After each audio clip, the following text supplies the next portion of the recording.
আসসালামু আলাইকুম। ইঞ্জিনিয়ারিং পাঠশালার পক্ষ থেকে আমি মিজান ভাইয়া চলে আসলাম তোমাদের জন্য একটা নতুন ফ্রি কোর্স। তোমরা জানো যে ইংরেজিতে অনেকে দুর্বল। যারা ডুয়েট অ্যাডমিশন, জব প্রিপারেশন এবং যারা এসএসসি এবং ইন্টারমিডিয়েট পরীক্ষা দিবা, তাদের জন্য ইংরেজিটা খুবই ভেরি ডিফিকাল্ট একটা সাবজেক্ট। সুতরাং এই সাবজেক্টটাকে আপনাদের ক্যারি করতে হলে অবশ্যই মাস্ট বি গ্রামারের বেসিক রুলস গুলো জানতে হবে। তো তারই ধারাবাহিকতায় আমি মিজান ভাইয়া চলে আসছি তোমাদের ইংলিশে গ্রামেটিক্যাল বিষয়গুলো কনসেপ্ট ক্লিয়ার করার জন্য। তো ইনশাআল্লাহ আমার এই কোর্সটা নিয়মিতই চলবে। তোমরা এই কোর্সটাকে ভালো করে ওভারকাম করো। দেখবে যে তোমাদের একটা ভালো আ আউটপুট হিসাবে এখান থেকে পাবা। তো ইঞ্জিনিয়ারিং পাঠশালা তোমাদের জন্য সবসময় প্রস্তুত ভালো এফোর্ট দেওয়ার জন্য। ইনশাআল্লাহ তোমাদের আগামীর পথ চলাটাকে সহজ করার জন্য আমি মিজান ভাই সর্বোচ্চ চেষ্টা করব। তো আমি গ্রামারের বেসিক কনসেপ্ট গুলো ক্লিয়ার করেছি। গ্রামার কাকে বলে এই বিষয়গুলো আমি আগেও বলেছি। আমি যদি আমার পেছনে অলরেডি কিছু দেওয়া আছে বাট এটাতে আমি পরে যাচ্ছি। একদম লিটারেরি একদম বেসিক জায়গা থেকে বলি যে গ্রামারটা কেন পড়তে হয়? গ্রামারটা দেখেন গ্রামারটা পড়তে হয় মেইনলি আমাদের ভাষা শেখার জন্য। কি ভাষা শেখার জন্য? যেমন আমরা বাংলা ভাষাকে শুদ্ধ রূপে লিখতে, বলতে, বলতে পারা নিয়ম কানুন জানতে পারি। আসলে কোথায় কোন ভাষা কিভাবে বলতে হবে এইটা হচ্ছে বুঝতে পারি আমরা ব্যাকরণ পড়ে।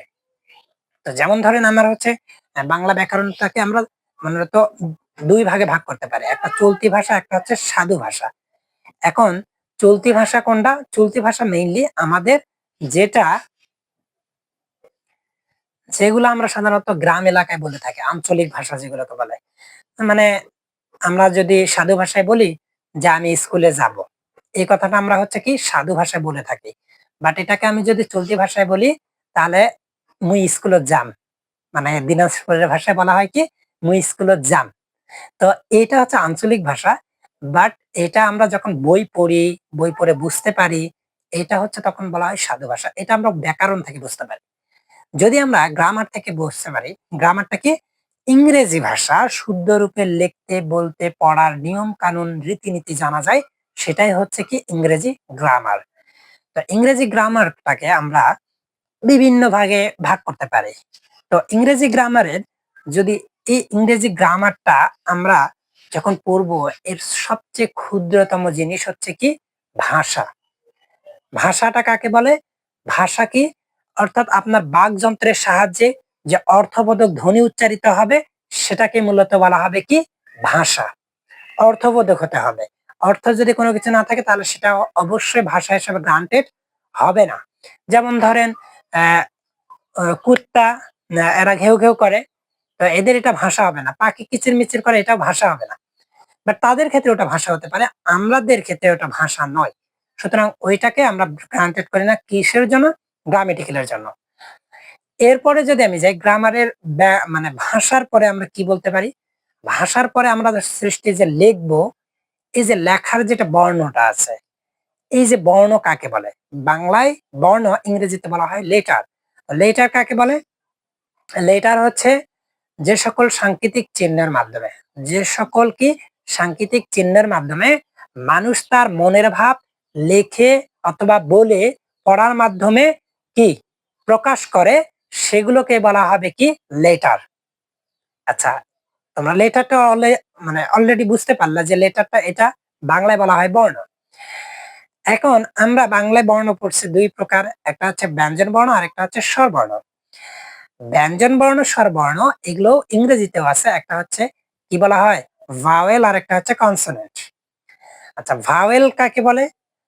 ভাওয়েল হচ্ছে যে সকল বর্ণ অর্থাৎ মৌলিক বর্ণ, যে সকল বর্ণ নিজে, নিজে উচ্চারিত হতে পারে অন্য কোনো লেটারের সাহায্য ছাড়াই অথবা যেকোনো অন্য কোনো ভাওয়েলের সাহায্য ছাড়াই সেগুলোকে বলা হবে কি ভাওয়েল। ভাওয়েল মূলত কয়টা? ৫ টা। এ, ই, আই, ও, ইউ ৫ টা। এখন বাকি থাকে আমাদের মোট লেটার কত? ২৬ টা। ৫ টা যদি বাদ দেই বাকি থাকে ২১ টা। এই ২১ টা হচ্ছে আমাদের কনসোনেন্ট। কি হবে কনসোনেন্টটা? এই যে এ বাদ দিয়ে বি, সি, ডি, ই বাদ দিয়ে এ বাকি সবগুলো আরকি। এটা আমার হচ্ছে মানে মানে লেটারকে ২ ভাগে ভাগ করা হয়। আবার প্রত্যেকটা লেটারকে ২ ভাবে উচ্চারণ বা ২ ভাবে লেখা হয়। একটা হচ্ছে কি ক্যাপিটালাইজেশন আর একটা হচ্ছে কি স্মল।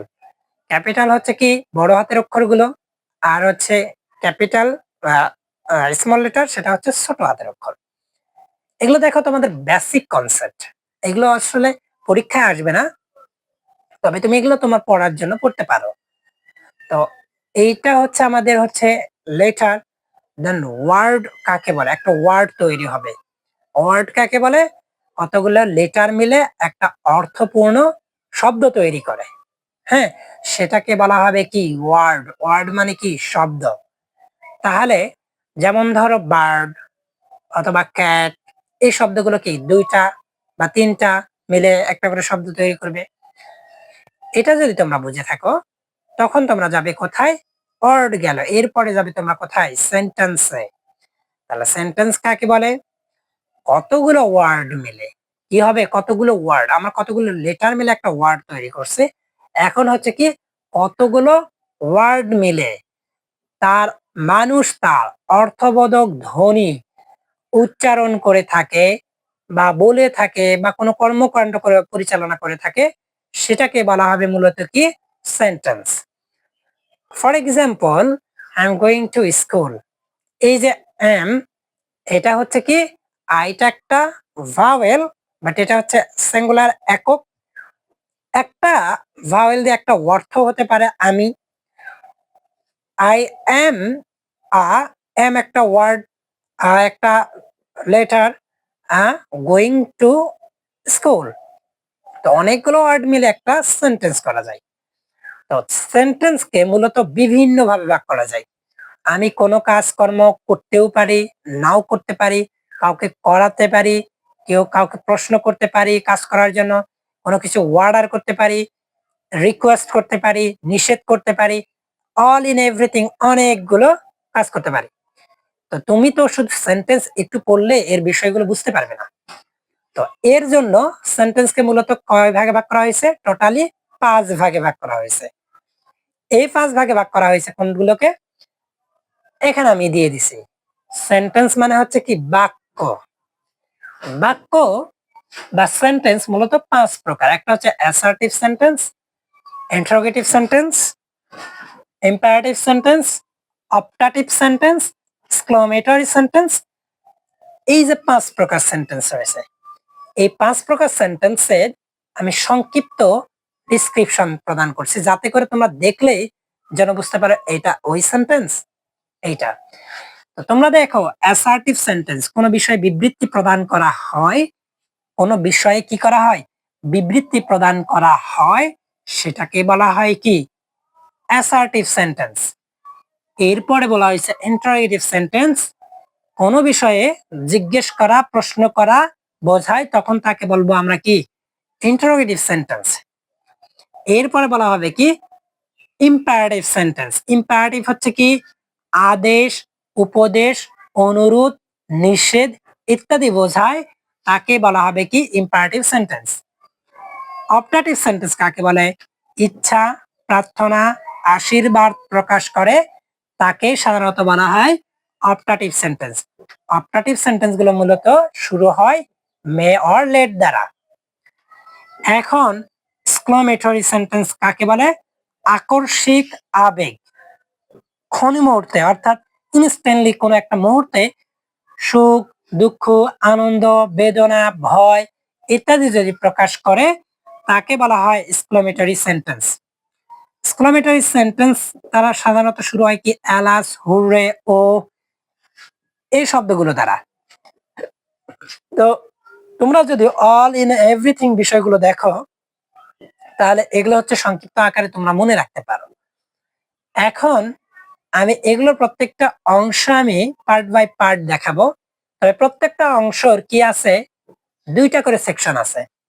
একটা হচ্ছে অ্যাফার্মেটিভ আর একটা হচ্ছে ইন্টারোগেটিভ। অ্যাফার্মেটিভ হচ্ছে কোনো কিছুর হা বোধক বোঝায়। এটা হতে পারে হা বোধক প্রশ্ন করা, হা বোধক উত্তর দেওয়া, হা বোধক কোনো মানে কোনো কর্মকাণ্ড পরিচালনা করতে বলা, এইরকম অনেক কিছু রয়েছে। এইটাকে দুই ভাগে ভাগ করা হয়। একটা হচ্ছে অ্যাসার্টিভ, অ্যাফার্মেটিভ, আর একটা হচ্ছে নেগেটিভ। তো আমি এগুলো প্রত্যেকটা অংশ দেখব। তো এর আগে আমি একটা অংশ দেখে নেই। তোমরা ভার্ব চেনো না, আসলে কোনটা কোন ভার্ব? ভার্ব মূলত এখানে আমরা তিন ভাবে ভাগ করছি। একটা হচ্ছে to be verb, have verb আর modal auxiliary verb. To be verb কোনগুলো? Am, is, are, was, were. আর টু হ্যাভ ভার্ব হচ্ছে হ্যাভ, হ্যাজ, হ্যাড। আর মডাল অক্সিলারি ভার্ব গুলো হচ্ছে can, could, would, shall, should, will. Then এই শব্দগুলো তোমরা অবশ্যই এই মানে ভাওয়েল ভার্ব গুলো তোমরা হচ্ছে মনে রাখো, চেষ্টা করো, তাহলে তোমরা এই যে বাকি অংশগুলো তোমরা অবশ্যই কমপ্লিটলি বুঝতে পারবে।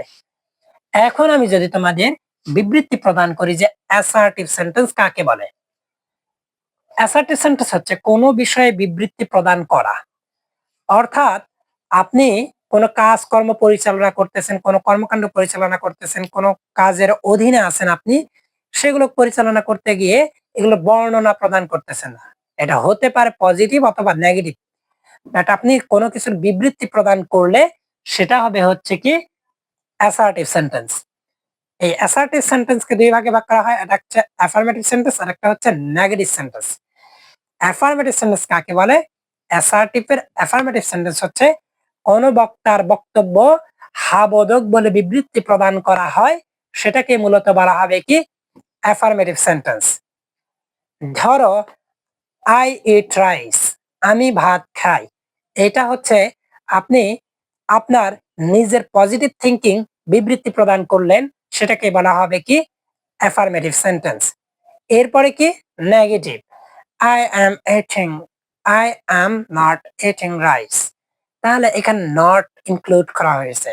দেন এখানে আপনি এটাকে নেগেটিভ হিসেবে উপস্থাপন করতেছেন, আমি ভাত খাই না।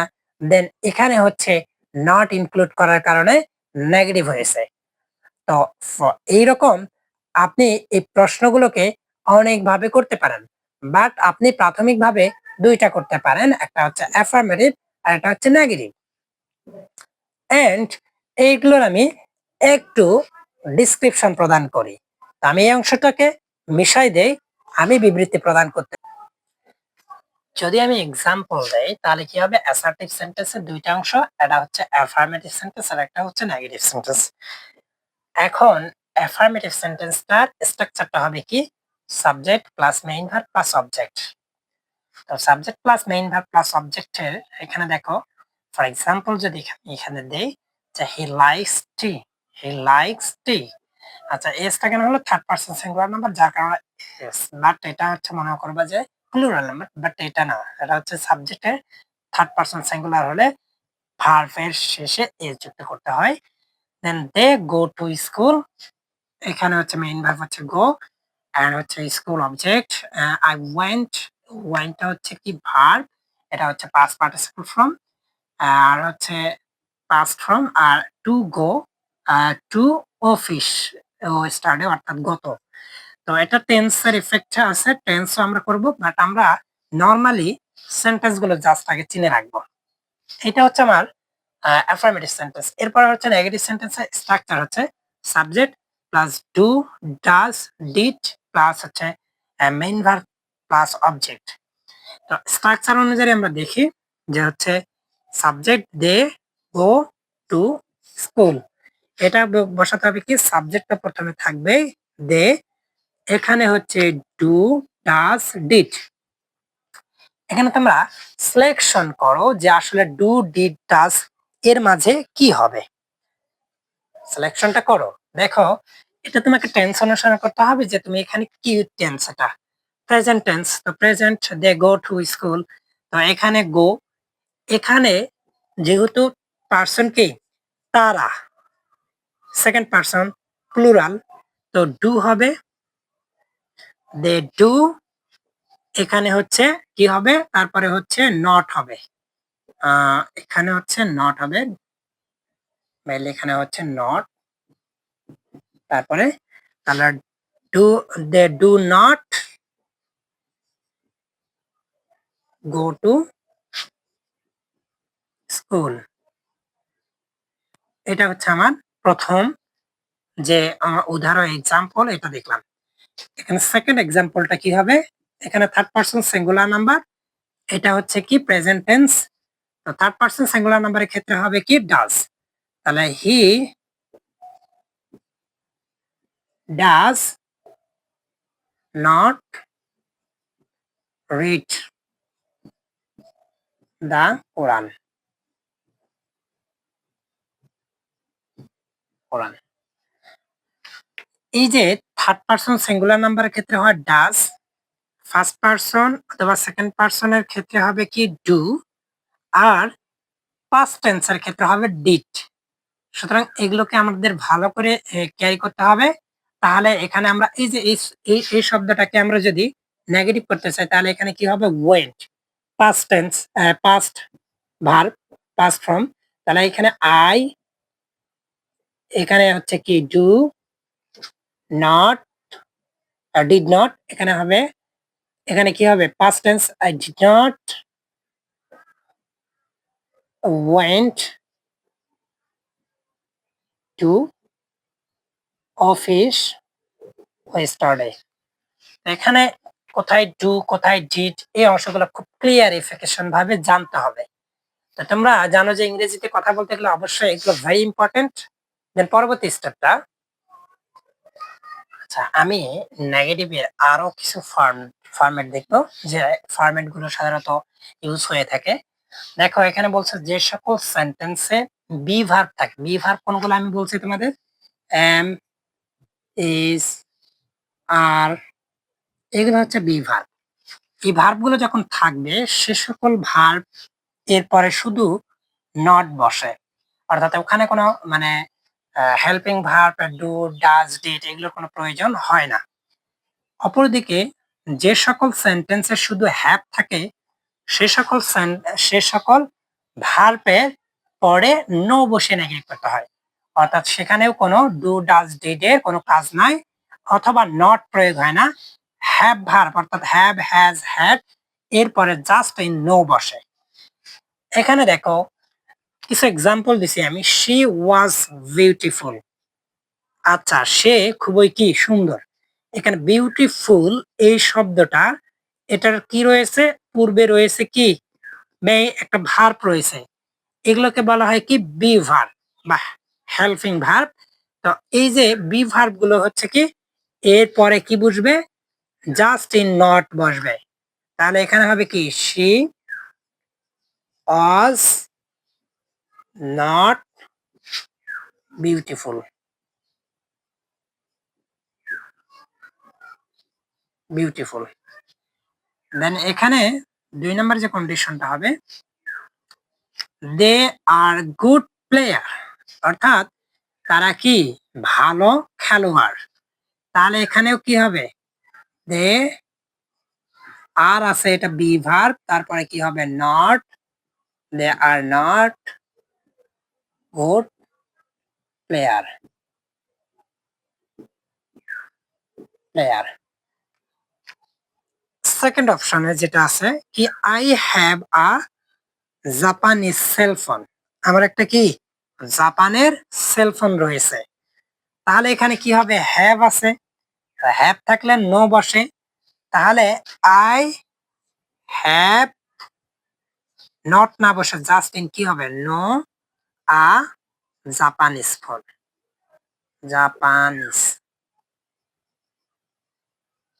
Japanese cellphone.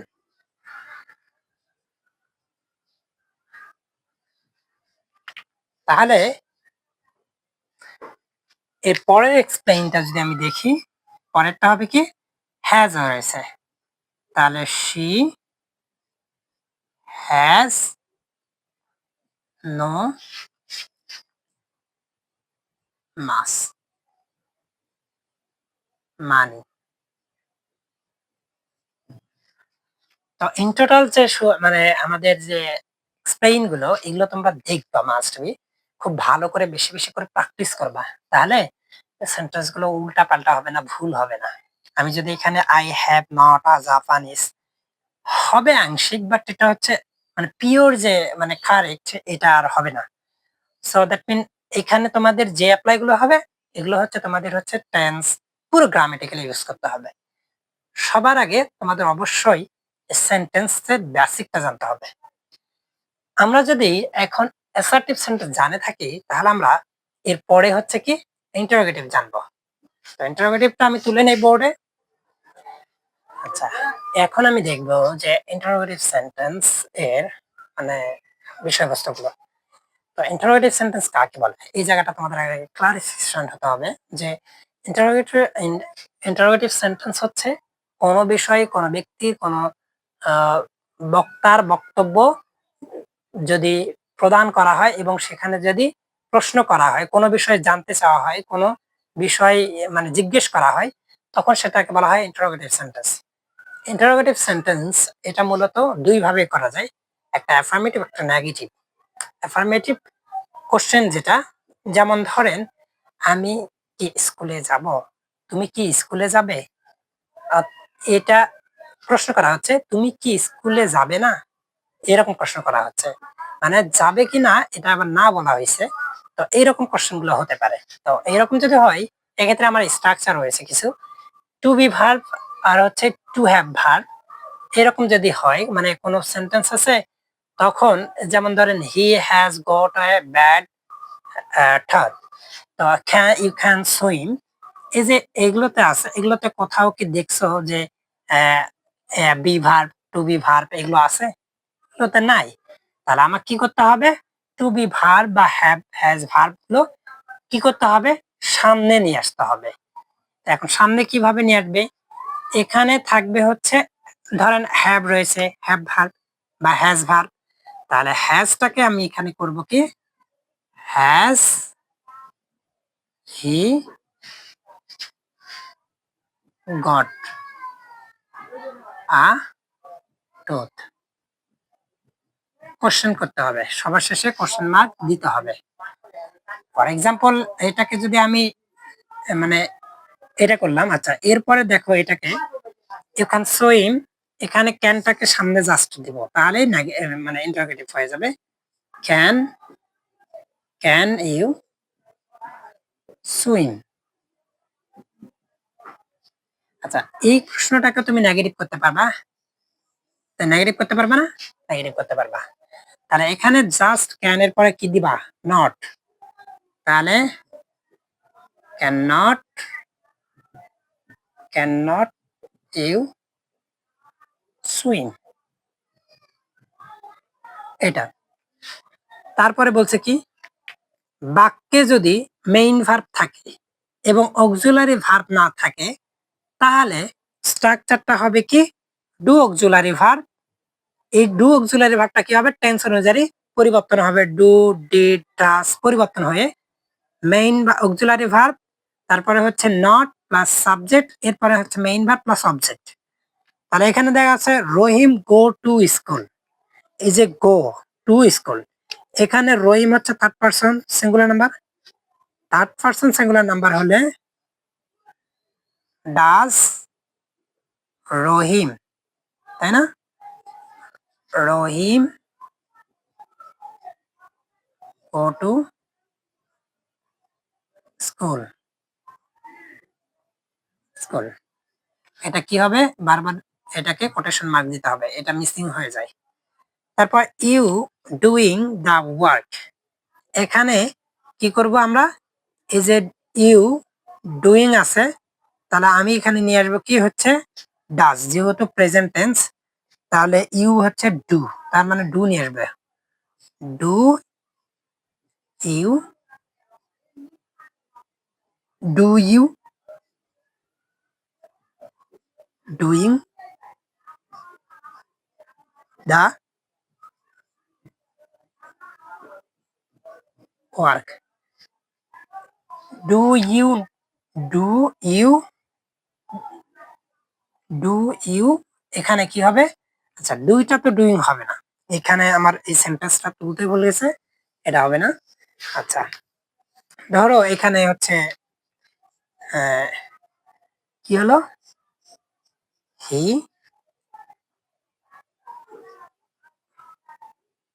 ইট রাইস, তাহলে এখানে কি হবে, তাহলে ডাজ হি ইট রাইস। আচ্ছা, এই যে এই শব্দগুলোকে আমরা সাধারণত পজিটিভ থিঙ্কিং করলাম।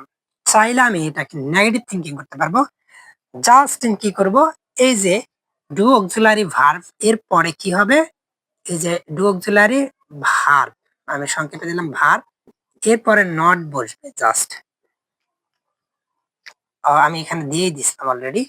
এটা হচ্ছে আমার আগেরটা যেটা ছিল এটা অ্যাফার্মেটিভ কোশ্চেন করা, বাট এটা যখন আমি করব তখন হচ্ছে নট বসালে কি হবে, মানে নেগেটিভ হয়ে যাবে। তাহলে এই যে ডাজ নট হি, এই যে ডাজ নট হি বসালেই নেগেটিভ হয়ে যাবে। এই যে এখানে ডাজ নট রহিম, এখানে কি করব, জাস্ট নট বসাবো, নট হয়ে যাবে। তো এগুলো হচ্ছে আমাদের মানে মানে ইন্টারোগেটিভ সেন্টেন্সের মানে বিষয়বস্তুগুলো। তবে কিছু কিছু ইন্টারোগেটিভ সেন্টেন্স আছে যেগুলো ডাব্লিউএস কোশ্চেন বলা হয়, ডাব্লিউএস দ্বারা করা হয়। তো ডাব্লিউএস কোশ্চেন গুলোর অনেকগুলা আছে, ফরম্যাট রয়েছে। হ্যাঁ, হোয়াট মানে কি, হু মানে কি, হুম মানে কাকে, এগুলো প্রত্যেকটা আমাদের মিনিং জানতে হবে, তাহলে আমরা এই বিষয়গুলো ক্লিয়ার করতে পারবো। তো আমরা পরবর্তী স্টেপে চলে যাই। আচ্ছা, আমরা এখন দেখি যে আসলে এখানে ইন্টারোগেটিভ সেন্টেন্সের কিছু স্ট্রাকচার দেওয়া আছে, মানে মিনিং দেওয়া আছে। আমরা অনেক সময় ডাব্লিউএস কোশ্চেন করি, ডাব্লিউএস কোশ্চেন করি না আমরা অনেক, এটা একটা টার্মস অ্যান্ড কন্ডিশন আছে যেখানে আমরা ডাব্লিউএস কোশ্চেন গুলোই করে থাকি। তো ডাব্লিউএস কোশ্চেন দ্বারা সাধারণত কোশ্চেন করা হয় কি ডাব্লিউ দ্বারা, এইচ দ্বারা। তো এই কোশ্চেন গুলোর আমাদের অনেক সময় অনেক মিনিং জানা থাকে না। যেমন ধরো হু, হু মানে কে জানি, কারা এটাও হয়, হু মানে কে বা কারা, এটা দ্বারা আমরা কোশ্চেন করতে বলছি। হট মানে কি, হুজ মানে কার, হুজ মানে কি কার অথবা কাদের, কার অথবা কাদের। হুম মানে কাকে অথবা কাদেরকে। হুইস মানে কোনটি কোনগুলো। হয় মানে ক্যান বা হয় মানে কেন, হয় কেন, হয়েন কখন, হয়ার কোথায়, হাউ মেনি, এই দুটো আমাদের ডিস্টেন্স রয়েছে, একটা হচ্ছে হাউ মেনি আর একটা হাউ মাস।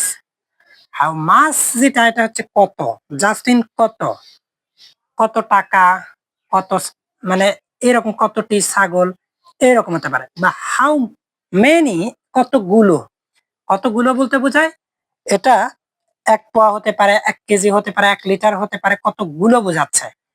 তো কতগুলো কত। আচ্ছা, এই যে হাউ মেনি আর হাউ মাস, এই জিনিসগুলো মনে রাখতে হবে, প্রত্যেকটা মিনিং করে রাখতে হবে। এই দুইটা মনে থাকে, হু হায়ার, হয়, হোয়েন, হুইস কোনটি বা কোনগুলো, বাট এই দুইটা কনফিউশন তৈরি হয়ে যায়। একটা হচ্ছে কি হুস আর হুম। হুস হচ্ছে কার বা কাদের, কার বা কাদের।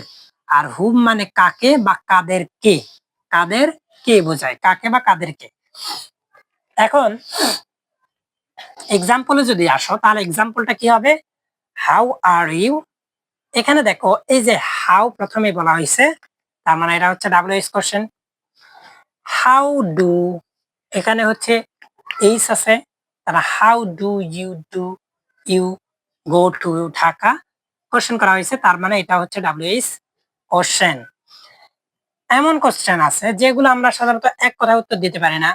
যেমন হাউ আর ইউ, তুমি কেমন আছো, এটা তুমি যদি ইয়েস, হ্যাঁ, নো, না, এটা আসলে কি বোঝাচ্ছে, পুরো এক্সপ্লেইন করতেছে না। তুমি যদি এই জায়গাটাতে এক কথায় কোথাও যদি উত্তর না দিতে পারো এটা, বাট কোথাও কোথাও এক কথায় উত্তর দেওয়া যায়। কোথায় যায়, যে সকল সেন্টেন্সে এরকম থাকে যে হেল্পিং ভার্ব গুলো, মানে to be verb, to have verb, auxiliary, modal auxiliary verb, এগুলো যদি সামনের দিকে থাকে তখন কি এগুলোকে এক কথা উত্তর দেওয়া যায়। যেমন ইজ হি আ বয়, হ্যাঁ, তে সে কি বালক, তাহলে হচ্ছে কি কোশ্চেন করা হয়েছে, সে উত্তর দিতে পারে ইয়েস অর নো। এখন বলছে ওয়াজ শি ইন্টেলিজেন্ট, এখানেও দিতে পারে সে কি মানে বুদ্ধিমান, তাহলে এখানে হচ্ছে বুদ্ধিমতী, তাহলে তখন কি হবে yes. Was she gone away, হ্যাঁ, সে মানে যে কোনো পথে যেতে পারে, তাহলে এখানে কি ওয়াজ, এটা হচ্ছে কি ইয়েস অর নো, দেন যেটা হবে সেটা দিতে হবে। এগুলোকে আমরা সাধারণত ইন্টারোগেটিভ সেন্টেন্সে স্ট্রাকচার বলে থাকি। তো এই যেগুলো যদি তোমরা ভালো করে বোঝো তাহলে আমরা সাধারণত পরবর্তী সেন্টেন্সে যেতে পারি। তো পরবর্তী সেন্টেন্সটা আমি চলে আসলাম হচ্ছে ইম্পারেটিভ সেন্টেন্স। ইম্পারেটিভ সেন্টেন্সের ভাগ করে মানে অনেকগুলো রুলস এন্ড রেগুলেশনের মধ্যে পড়ে। আমরা প্রথমে দেখছি যে ইম্পারেটিভ সেন্টেন্স কত প্রকার। ইম্পারেটিভ সেন্টেন্স মানে কাকে বলে এটা আমরা দেখছি। ইম্পারেটিভ সেন্টেন্স হলো কোনো কিছুর আদেশ, উপদেশ, অনুরোধ, নিষেধ এগুলো যদি বোঝায় তখন তাকে বলা হবে ইম্পারেটিভ সেন্টেন্স। তো ইম্পারেটিভ সেন্টেন্স আমরা বিভিন্ন রুলসে বিভক্ত করতে পারি। তার মধ্যে এগুলোকে বলা কয়েকটা রুলস আমি এখানে অলরেডি তুলছি। সেটা হচ্ছে রুলস ১। রুলস ১ কি বলছে? যদি মেইন ভার্ব দ্বারা তৈরি ইম্পারেটিভ সেন্টেন্স মেইন ভার্ব যদি থাকে তখন তৈরি ইম্পারেটিভ সেন্টেন্সটা কেমন হবে? Do the work, do the work, be quiet, open the door, write a letter. অর্থাৎ এই যে রাইট লেখা, ওপেন খোলা, হ্যাঁ, তারপরে হচ্ছে বি একটা, ডু দা ওয়ার্ক যে ডু, এই যে এগুলো হচ্ছে ভার্ব করা, হ্যাঁ, তারপরে খোলা, লেখা, এগুলো হচ্ছে মেইন ভার্ব, তখন এরকম হবে। যদি রুলস নাম্বার 2 ফলো করি তখন দেখা যাবে কি নিষেধ অর্থাৎ ফরবিডেন অর্থে যখন হয় তখন ডু নট বা ডন্ট দ্বারা তৈরি করা ইম্পারেটিভ সেন্টেন্স হবে এরকম: ডোন্ট মেক এনি নয়েজ, অর্থাৎ কি কোনো যে যে কোনো প্রকার কি গোলমাল করা না। এই যে এটা নিষেধ করা হয়েছে ফরবিডেন নিষেধ, তাহলে ডন্ট দ্বারা শুরু হয় বা ডু নট গো দেয়ার সেখানে যাও না, এটাও হচ্ছে কি নট অর্থে ফরবিডেন অর্থে ব্যবহার করা হচ্ছে। এখন যখন আমরা রিকোয়েস্ট করব বা অনুরোধ করব বোঝাবে তখন কি হবে? প্লিজ এর ব্যবহার হয়। প্লিজ এর ব্যবহার হয়। তো প্লিজ এর ব্যবহার আছে দুইটা, একটা হচ্ছে সামনে আর একটা হচ্ছে পিছনে। আমরা কোনো কিছু বলে পিছনের দিকে অনুরোধ করতে পারি, আবার সামনে দয়া করে আমাকে এক গ্লাস পানি দাও এরকম বলতে পারি, এক গ্লাস পানি দাও দয়া করে, এরকম হতে পারে। তো আমি যখন মানে সামনের দিকে প্লিজ ইউজ করবো তখন এখানে কোনো কমা টমার ইউজ হবে না। আর যখন আমি পরে প্লিজটা ইউজ করব তখন হচ্ছে এখানে কমা একটা ইউজ হবে। যেমন ধরেন এখানে বলছে প্লিজ কাট দা ট্রি, হ্যাঁ, দয়া করে বলছে, দয়া করে কি গাছটি কাটো, কাট দা ট্রি। এই যে এখানে বলা হয়েছে দয়া করে, আর এখানে বলছে কি ওপেন দা ডোর, দরজাটি খোলো দয়া করে প্লিজ, তখন হবে এখানে কমা। এখন এখানে রুলস 4 কি বলছে? নেভার দ্বারা যদি কোনো ইম্পারেটিভ সেন্টেন্স শুরু হয় তখন কি হবে? নেভার টেল এ লাই, নেভার গিভ ইয়ার টু হাইপোক্রিট। এই যে নেভার থাকবে প্রথমে নেভার দ্বারা শুরু হলে। তো এখান থেকে আমরা চারটা রুলস থেকে কি বুঝলাম যে রুলস নাম্বার 1 হচ্ছে মেইন ভার্ব থাকবে প্রথমে, ডু নট থাকতে পারে বা ডন্ট থাকতে পারে, প্লিজ থাকতে পারে বা শেষের দিকে প্লিজ থাকতে পারে, নেভার থাকতে পারে। এই শব্দগুলো দ্বারা আমরা সাধারণত কি করি? ইম্পারেটিভ সেন্টেন্স তৈরি করে থাকি। আচ্ছা, আমি এখন ইম্পারেটিভ সেন্টেন্সের বাকি রুলস গুলো নিয়ে আসলাম। বাকি রুলস গুলোতে কি আছে দেখো তো। রুলস নাম্বার 5 এ আছে লেট দ্বারা সূচিত ইম্পারেটিভ সেন্টেন্সে লেট কে সাধারণত দুই ভাবে ভাগ করা হয়। একটা হচ্ছে যদি লেট ইউজ হয় শুধুমাত্র তখন হবে লেট, লেট নট। যেমন এটা হচ্ছে কি একটা প্রস্তাব করা বোঝাবে আর একটা অনুমতি বোঝাবে। প্রস্তাব করা হচ্ছে প্রপোজড বা সাজেস্ট, এই ক্ষেত্রে লেট এর পরে লেট আস হয়।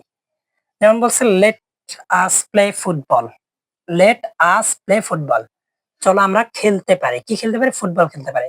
এটা প্রস্তাব করা হচ্ছে, জাস্ট সাজেস্ট, তখন হবে লেট আস, আস হবে। Let us discuss the matter, তো এখানেও কি বোঝাচ্ছে? প্রস্তাব বোঝাচ্ছে, বাট এখানে কি দিছে? পারমিশন, অনুমতি দিছে। অনুমতি কি? এই ক্ষেত্রে লেট এর পরে ফার্স্ট ও থার্ড পারসন থাকবে। যেমন এখানে বলছে কি আহ এই যে এই জায়গাটাতে আমি একটু এক্সাম্পল দেই। এখন এখানে লেট মি, লেট মি কি? এই যে লেট এর পরে কি আসছে? মি আসছে। আচ্ছা, এই যে let me do the, let me close the door, close the door, close the door, এই যে অনুমতি দেওয়া, হ্যাঁ, এই যে লেট মি এখানে কি থার্ড পারসন, মি আমাকে ফার্স্ট পারসন, দেন থার্ড পারসন দিয়ে একটা এক্সাম্পল দিতে পারো। রুলস নাম্বার 6 কি বলছে? রুলস নাম্বার 6 বলছে could you, will you, could you, will you ব্যবহার হলে ইম্পারেটিভ সেন্টেন্সের ক্ষেত্রে কি হবে?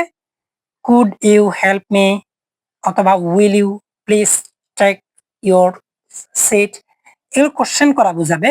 বাট এগুলো তোমরা দেখে যে একবারে দিয়ে দিবা কি যে ইন্টারোগেটিভ সেন্টেন্স, তা হবে না। এখানে যে কুড আছে, কুড, ইউ, উইল ইউ এই শব্দ যখন থাকবে তখন আমাদের এটাকে ইম্পারেটিভ সেন্টেন্স হিসেবে ধরে নিতে হবে। তো আমরা ওভারঅল সবগুলো শেষ করলাম। সর্বশেষ যেটা ইম্পর্টেন্ট টপিক সেটা হচ্ছে মে। মে দ্বারা এই সেন্টেন্সটা শুরু হবে যখন কোনো কিছুর অনুরোধ বোঝাবে, আশায়ত কোনো কিছু বোঝাবে, আশা করা বোঝায়, তখন হচ্ছে মে হয়। যেমন মে আল্লাহ হেল্প ইউ, তারপরে may Allah pay for me and external example দিতে পারো তোমরা। তো এগুলো হচ্ছে আমাদের ছিল কি ইম্পারেটিভ সেন্টেন্সের রুলস গুলো আর স্ট্রাকচার গুলো। তোমরা এই স্ট্রাকচার গুলো ভালো করে যদি বুঝে থাকো তাহলে আমরা এখন নেক্সট পর্বে যাব কি অপটাটিভ সেন্টেন্স। অপটাটিভ সেন্টেন্স আমি আমার হচ্ছে ছোট্ট একটা কারেকশন, সেটা হচ্ছে আমি লং এর মানে মেয়ের আলোচনাটা আগেই করছিলাম, দেন ওটা মিসিং হয়ে গেছে, মানে এটার সঙ্গে করা লাগতো। তো যাই হোক তোমরা হচ্ছে দেখো যে অপটাটিভ সেন্টেন্সটা হচ্ছে যেটা মনের ইচ্ছা, প্রার্থনা, আশীর্বাদ এগুলো যদি বোঝায় তখন আমাদের দুইটা রুলস থাকে, একটা হচ্ছে মে দ্বারা আরেকটা হচ্ছে লং দ্বারা। তবে তুমি যেটাতে যাও না কেন ওই সেন্টেন্সে মে আর লং হচ্ছে সবার আগে থাকবে।